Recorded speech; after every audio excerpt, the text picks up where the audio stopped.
বাংলাদেশের যেখানে আছো, first phase MBBS BDS students and the students all over the world who are watching me, তোমাদের সবাইকে অনেক অনেক শুভেচ্ছা ও স্বাগত জানাচ্ছি।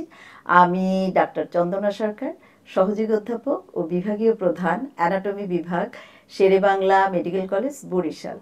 আমাদের আজকের topic lining epithelium of lung. তো শুরু করি। দেখো, লাইনিং এপিথেলিয়াম বলতে হলে আগে আমাদেরকে বলতে হবে what are the functional components of the lung. Lung is composed of two functional components. Number one, conducting portion, and number two, respiratory portion. Now, the conducting portion is lined by pseudo-stratified ciliated columnar epithelium, and the respiratory portion is lined by simple squamous epithelium. এখন তোমাকে আরেকটা question করা হবে, what do you mean by pseudo stratified. দেখো, stratified means multi layered, আর pseudo stratified মানেটা কি? Though the cells are arranged in single layer but seems to be multi layered. দেখো, সেলগুলি এক লেয়ারে থাকবে বাট মনে হবে এটা অনেক লেয়ারে আছে। কেন? Because of different cellular height and different level of nucleus. দেখো, সেলগুলির হাইট ডিফারেন্ট, কোনোটা অনেকখানি লম্বা, কোনোটা তার থেকে আরেকটু শর্ট, কোনোটা তার থেকে আরেকটু শর্ট, এবং নিউক্লিয়াসের লেভেলও কোনোটা সেলের এপিকাল লেভেলে থাকে, কোনোটা সেলের মিড পয়েন্টে থাকে, কোনোটা সেলের বেজাল পার্টে থাকে। এই জন্য though the cells are arranged in single layer but seems to be multi layered. এবার দেখো, আমরা বলছি কি যে respiratory portion is lined by simple squamous epithelium.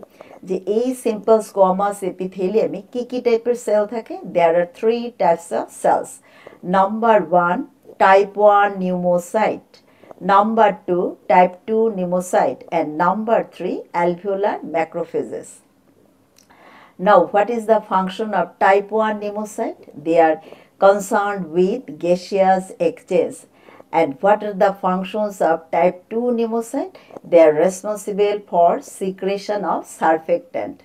পরের question, what is the function of surfactant? Surfactant reduces or lowers the surface tension of lung. পরের question, surfactant কখন secret হয়? During 28 weeks or 7th month of intrauterine life. So this is all about the lining epithelium of lung. তোমাদের যদি ভালো লেগে থাকে তোমরা like, share, comment করো, আমার চ্যানেলটা সাবস্ক্রাইব করো। আর এটা ভালো করে পড়ার জন্য আমার একটা বই আছে, easy practical anatomy for thorax, OSPE and viva. বইটা তোমরা কালেক্ট করে নিও। বইয়ের জন্য তোমরা আমার সাথে কমিউনিকেট করবে। আমার সেল নাম্বার 0171295165। তোমাদের সাথে আবারও কথা হবে অন্য কোনো টপিক নিয়ে। সে পর্যন্ত তোমরা সবাই ভালো থেকো, সুস্থ থেকো। তোমাদের সবাইকে অনেক অনেক ধন্যবাদ।